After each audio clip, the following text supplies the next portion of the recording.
Senate President Chis Escudero. Si Escudero, biro kay Hart sa oath-taking. Huwag kang kabahan, darling. Kaya mo yan. May puso ang Senado at naway sa mga gawain ninyo. Tunay ninyong maipakita at mapatunayan to. Kasamang nanungtaan ni Hart ang ibang opisyal na foundation, kabilang sina Representative Lani Mercado Revilla, Taguig City Mayor Lani Cayetano, at aktres na si Mariel Padilla.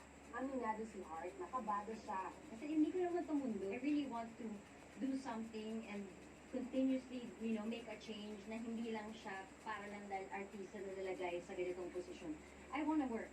So, I'm excited in a sense.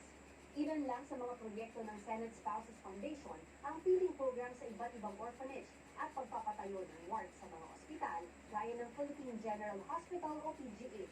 Sa ngayon, nakausap na raw ni Hart ang kapwa Senate spouses sa mga proyektong gagawin nila. We're really focusing on, of course, the women and children, syempre,